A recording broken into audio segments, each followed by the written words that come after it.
Previo a comenzar, un saludo muy fraternal a la asociación, la cual, por su interés en el derecho procesal constitucional, nos convoca el día de hoy, y en especial al doctor Andrés Velandia,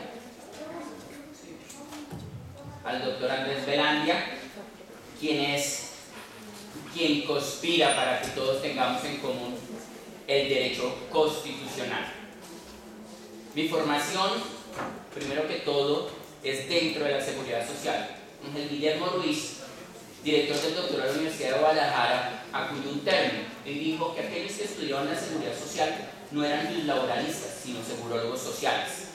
¿Y por qué hago esa previsión? Porque lo que voy a intentar con la ponencia de esta tarde es traer la seguridad social contemporánea, el derecho prestacional a la pensión por invalidez, con una muestra de las sentencias de la Corte Constitucional en temas específicos. ¿Y todo ello para qué? Para que entendamos que el derecho actualmente se constitucionalizó. No solamente el penal, no solamente el civil o el administrativo, también el derecho laboral y la seguridad social. Pues a partir de esa constitución, que ya no es nueva, la forma de ver y visualizar el derecho es diferente. Y no es extraño a lo que todos conocemos cuando llegamos a la vejez o cuando tenemos una enfermedad independientemente del origen, nuestra pensión. Para ello, entonces, intentaremos hacer una aproximación al tema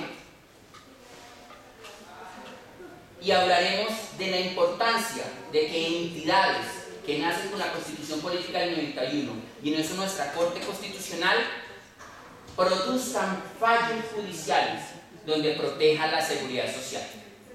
Por consiguiente, hoy, sin duda alguna, la seguridad social es un derecho social fundamental. Políticas que trae Rodolfo Arango a Colombia, Víctor Abramovich las desarrolla en Argentina, se traen del derecho alemán para darle una connotancia mayor. Me explico. Hoy la seguridad social es un verdadero derecho fundamental, pero ni siquiera ello. Es más, es un verdadero derecho social, que significan políticas públicas encaminadas al desarrollo de este derecho. Por ello, su importancia dentro de la Carta Política Colombiana, en su artículo 48, es trascendental. La seguridad social colombiana es parte de una norma macro. ¿Cuál es nuestra norma macro? La Constitución. Por consiguiente, novedoso es decir entonces que estamos en presencia de un constitucionalismo social. Nuestra Constitución no solamente habla de la seguridad social dentro del artículo 48, no solamente se va a regular por normas nacionales, también por normas internacionales, y de ahí la importancia del control de convencionalidad, pero de ello hablaremos un poco más tarde. A lo largo y ancho de la Constitución Política, diferentes normas, a partir del preámbulo, nos hablan sobre la seguridad social. Es más, sobre el sistema de protección social como contemporáneamente se entienda. En palabras del viceministro Juan Carlos, se me olvidó el apellido en este momento. Pero, ¿qué tiene que ver la constitucionalización del derecho laboral con la pensión por invalidez? Porque a raíz del desarrollo constitucional y al entender que estamos frente a un Estado social de derecho, donde hay principios y cláusulas importantes y diferentes, vamos a desarrollar una figura, la figura de la debilidad manifiesta, que en sentencias como la 1415 de 2011 van a darle relevancia a aquellas personas que tengan una disminución física, una discapacidad, una alteración física o sensorial, mental, psíquica o psicológica. La debilidad manifiesta es un resguardo constitucional para que una persona no pueda ser despedida cuando esté en incapacidad, cuando esté discapacitada, cuando esté simplemente con un permiso dado por un médico. No se puede, porque nace una figura que es la figura de la estabilidad reforzada para aquellas personas que tengan alterada su salud. Se podrían, por supuesto, previa autorización del Ministerio de Trabajo. Y tenemos que partir de esta figura, porque las sentencias que vamos a estudiar en la tarde de hoy nos van a llevar a analizar como lo hace la Corte Constitucional, y en 3 casos específicos, la figura de la debilidad manifiesta. A partir de nuestra Carta Política, en Colombia, los jueces están obligados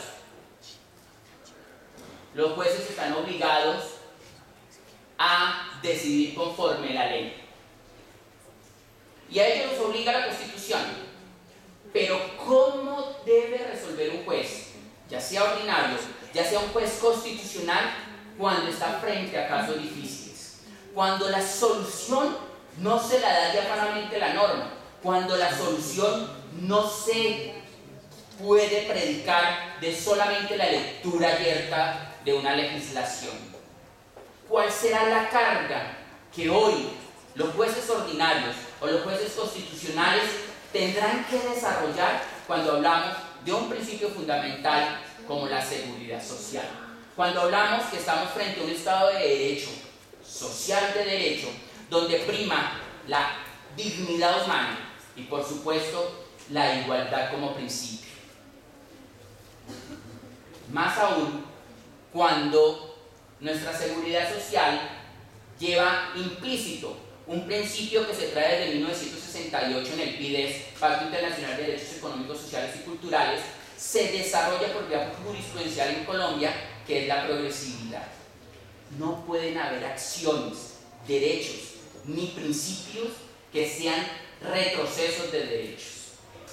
Claro, estamos hablando de un imaginario, porque nuestra realidad es otra. El incumplimiento por parte de las EPS, el desvío de recursos para construir mejor campos de golf en vez de atender a todas las personas que lo solicitan, el atraso en 180,000 peticiones para reconocimiento de la pensión, 28,000 recursos extraordinarios de casación en la sala laboral de retraso, por supuesto, muchos que versan sobre derecho laboral y seguridad social. Pero este principio, que hoy hace parte de la seguridad social como derecho, es el no regreso, el no retroceso de derechos. Por consiguiente, si no vamos a la par, estaremos violentando por ello la Constitución política. Si no vamos mejorando, o mejor, ampliando, dependiendo de la norma, cada X tiempo el post o los beneficios, estaremos en un retroceso de la seguridad social. Por ello es importante entender que la seguridad social de hoy no es la asistencia sanitaria que estaba en la Constitución del 86. El haberlo hecho, constitucionalizarlo, al igual que lo hizo México en el 17 o al igual que lo hizo Alemania en el 19, es imprimirle un sello, y por eso mi presencia el día de hoy. Pero volvamos al tema de hoy. ¿Cómo actúa un juez ordinario, un juez constitucional, cuando de presente le ponen, de bulto le ponen la vulneración a la Carta Política, de bulto le ponen la vulneración a los derechos fundamentales? ¿Por qué? Porque la norma él lo obliga a decidir conforme la norma. La norma le determina los parámetros para decidir. La norma le dice qué requisitos exigir. Y por eso la pregunta de la presente ponencia. Frente al derecho contemporáneo, ¿en qué se debe fundamentar el juez al momento de aplicar la ley? Y por supuesto, la respuesta ligeramente sería muy simple. Conforme los parámetros que la Constitución le dice, debe aplicar la ley. Y los demás criterios simplemente son fuentes auxiliares. Pero se nos ha olvidado algo. Y eso hace parte importante del día de hoy, de la importancia actual de la jurisprudencia. Ya no es, señores, un mecanismo auxiliar, ya no es una fuente auxiliar, es una fuente directa.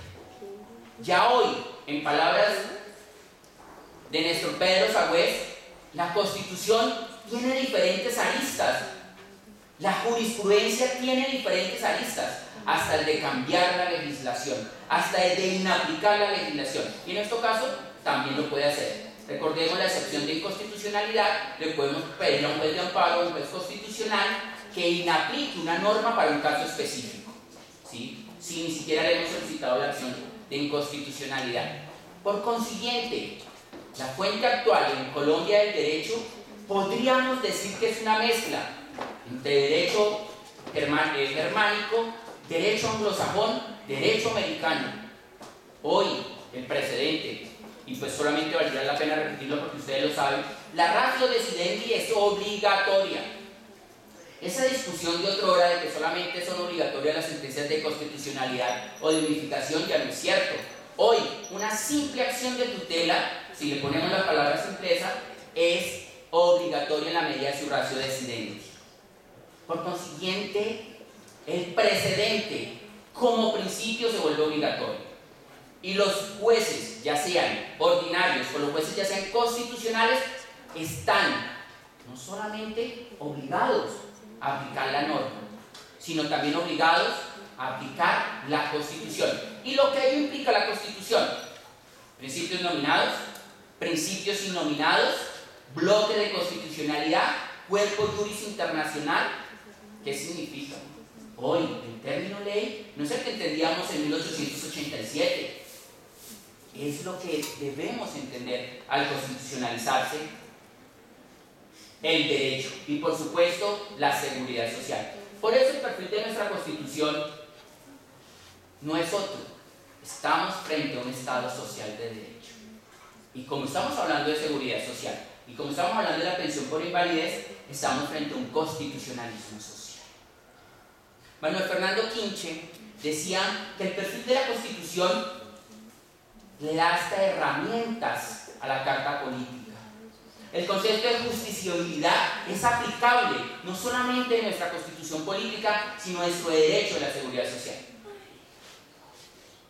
En este momento me llega algo a la memoria por fuera de lo que les tenía preparado, y es que cuando nace el artículo 48 constitucional en 1991 con la Carta Política, de derecho no tenía absolutamente nada.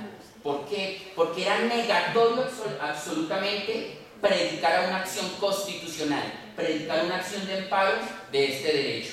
¿Por qué? Porque en ese momento la discusión internacional era que solamente eran fundamentales los derechos de primera generación, y Colombia, yo siempre digo copió, pero no es técnico, entonces trasplantó esa misma figura. Pero copiamos, porque cuando uno copia, copia mal. Al trasplantar la primera, segunda y tercera generación de derechos en la seguridad social, quedó por fuera y simplemente quedaron como si fueran de segunda categoría los derechos sociales, económicos y culturales. Por supuesto, ya lo corregimos al determinar que todas las constituciones, independientemente la rigidez de ellas, son una materialización de los derechos humanos, y si hablamos de los derechos sociales, harían parte de este juego.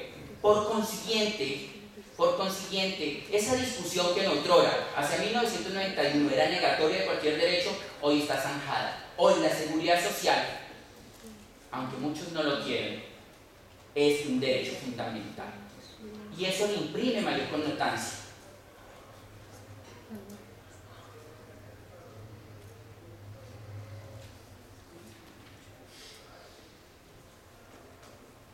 Hoy nos preguntamos, señores, y entonces, si la norma no responde al reconocimiento de prestaciones sociales, si la norma no responde al reconocimiento de derechos de un conciudadano colombiano, de un latinoamericano, ¿qué aplico? Si la norma no beneficia a un grupo, no beneficia a una familia, entonces ¿qué aplico? Si esa es la norma. Y por ello, no podemos hacer otra cosa que acudir a los principios. Obligatorio entonces hablar de Dworkin. Porque cuando Dworkin critica a Hart, dice que al positivismo le falta algo. La norma no es solamente norma. La norma debe entenderse, debe interpretarse, debe traer teorías de la argumentación, debe traer teorías de interpretación. Es decir, que aunque los principios no sean válidos para todas las situaciones, nos van a servir para completar lo que la norma, lo que la ley vigente, legítima, legal, ha dispuesto en cada caso. Por consiguiente, hoy La norma, como se los he venido diciendo, si no es diáfana, si es compleja, si no se aplica a los casos complejos o complicados o especiales o difíciles, como lo dice Dworkin o el mismo Alexis, debe ir de la mano de una herramienta. Y la herramienta no es otra, son los principios. Vuelvo, no importa si son nominados, no importa si son nominados, porque ni siquiera van a ser igual para un caso o para el otro, pero nos van a servir en cada especificidad para entender la norma. Si la norma nos dice qué hacer, cómo reconocer una pensión, y en este caso una pensión por invalidez, no tengo problema. Porque recuerden que estamos hablando de seguridad social, donde está la dignidad humana, donde está el principio de progresividad, donde está la cláusula de favorabilidad. Pero si esto no es suficiente, entonces ¿cómo va a ser nuestro juez ordinario? ¿Cómo va a ser nuestro juez laboral? ¿O cómo va a ser nuestro juez constitucional si simplemente la norma le dice de qué parámetro a qué parámetro puede hacer el reconocimiento de una pensión?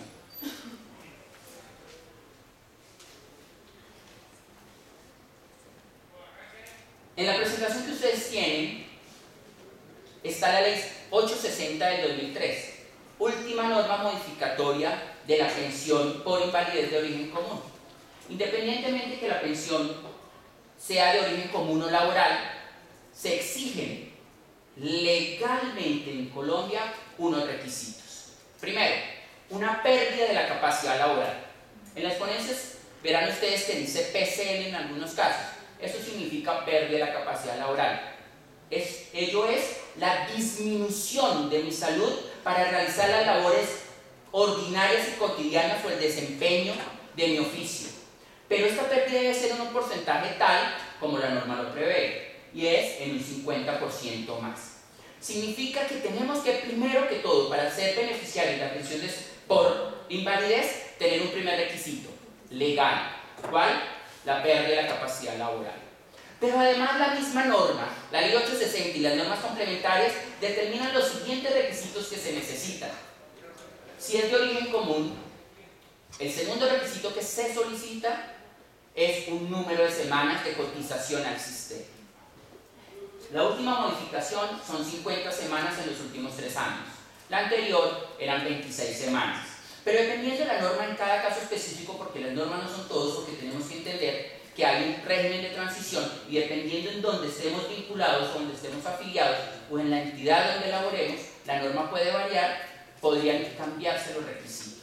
Pero estos son los generales, los que están en la ley 100, en el sistema de seguridad social integral, modificado conforme la 860. Para poder tener derecho a la pensión por invalidez, la norma prevé exactamente qué requisitos exige. Un porcentaje en su capacidad laboral de pérdida y un tiempo de cotización mínimo al sistema.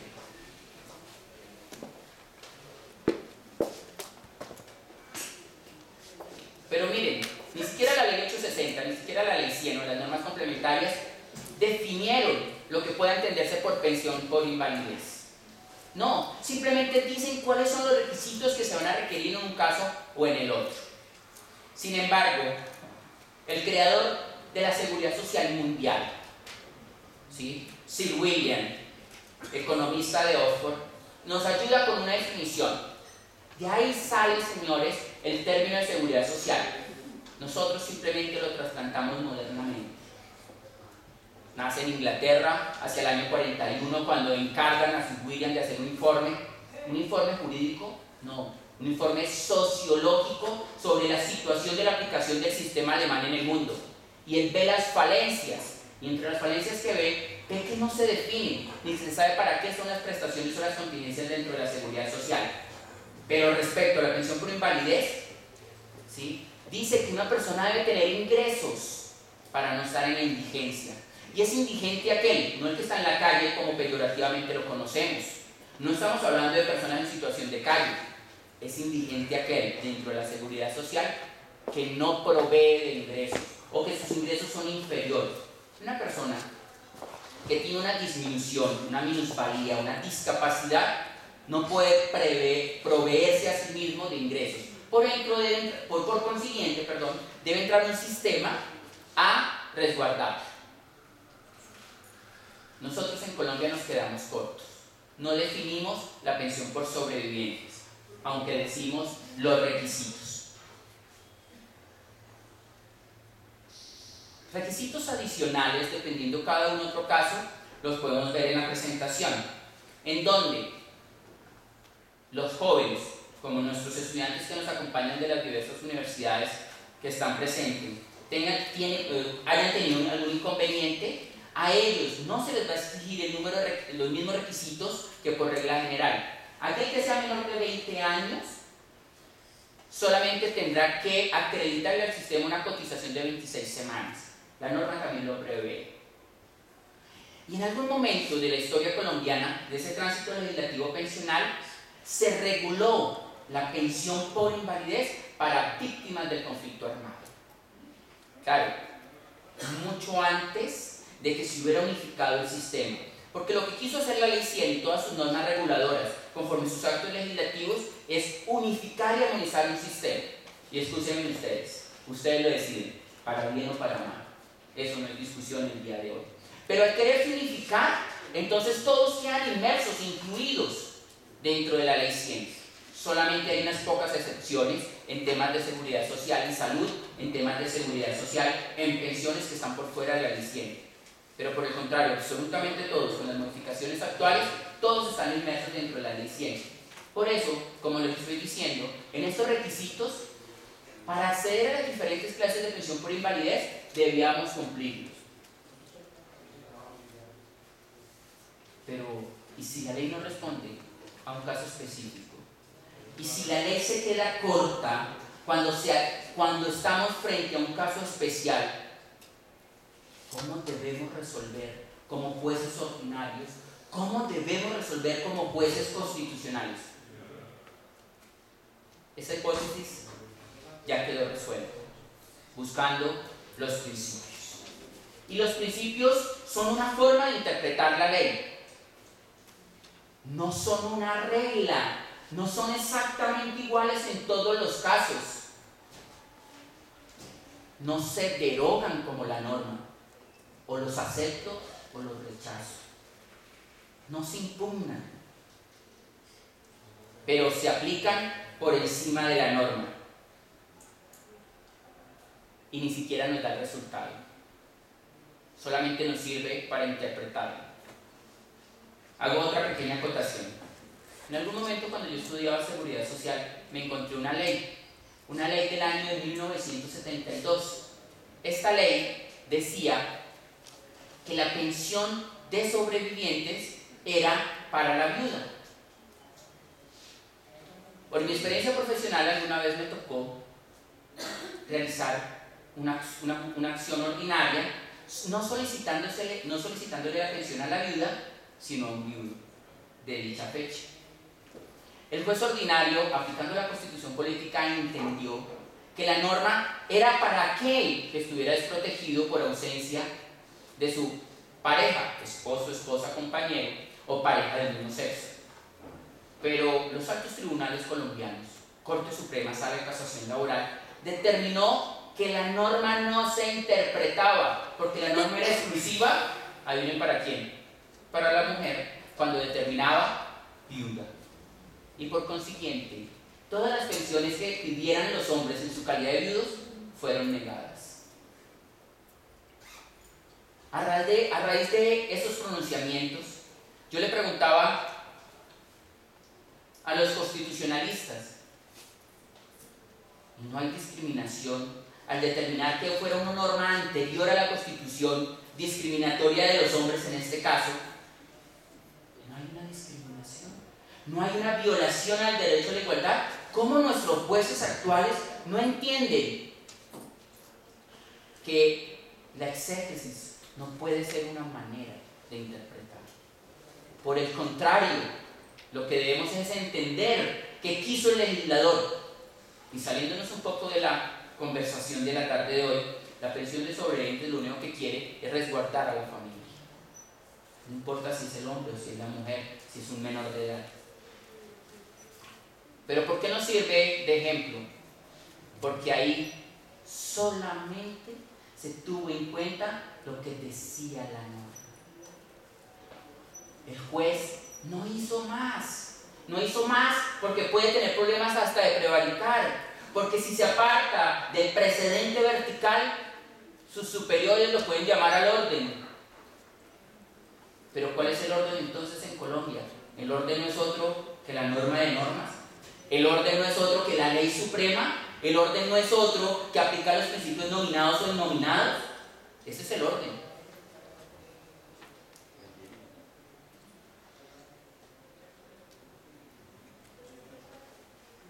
Justamente Dworkin resuelve este problema y dice que si al positivismo le falta y a la norma le falta, debemos implementarlo, por supuesto, para los casos difíciles, complementándolo, adicionándolo, interpretándolo, y excúsenme que sea tan reiterativo, debemos incluir los principios. Y miren entonces que ahorita que analicemos las tres jurisprudencias, si tenemos la norma y la regla nos da el parámetro del cual el juez se puede salir, al incluir frente a casos difíciles un criterio de interpretación, un criterio de argumentación, va a devenir que debemos en Colombia proteger a todas las personas que estén dentro de la figura de la debilidad manifiesta. No se puede entender de otra manera. Hoy no se puede. Posiblemente años atrás esto hubiera sido un conflicto. Al decir la importancia de la Constitución, al decir la importancia de la jurisprudencia, hoy ya no tenemos problema. Hoy ya es más fácil. No solamente lo hacemos dentro de la academia, ya lo podemos solicitar ante nuestro juez.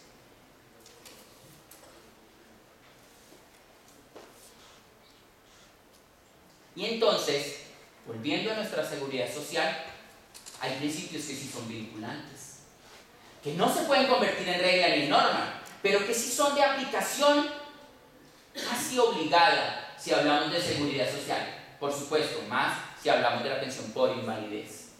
Favorabilidad en todas sus manifestaciones. Supremacía legislativa. Aplicación del valor superior. Dignidad humana y la doctrina del precedente. Y más si hablamos de la pensión por invalidez.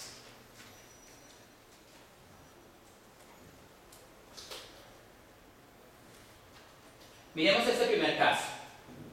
Sentencia T-138 del 2012. En este evento, la Corte se hace la siguiente pregunta al resolver una situación específica. Un ciudadano en condiciones particulares de debilidad se le puede reconocer la pensión de invalidez faltándole una semana de cotización para completar los mínimos exigidos por la respectiva legislación. Me explico. Uno de los requisitos que anteriormente hablamos era tener 50 semanas dentro de los 3 últimos años. En el caso que les coloco de presente, le faltaba una semana, por consiguiente el tiempo cotizado era de 49. Pero tenía una situación especial de la persona que estamos hablando. Una enfermedad terminal en fase 3. No es que si quería cotizar o no al sistema, no es si tenía o no los recursos para estar dentro del sistema, tiene una imposibilidad física. Si nos apegamos a la norma, no cumple los requisitos, porque la norma es clara, 50 semanas. Pero la Corte, ¿qué hace? La Corte dice, no solamente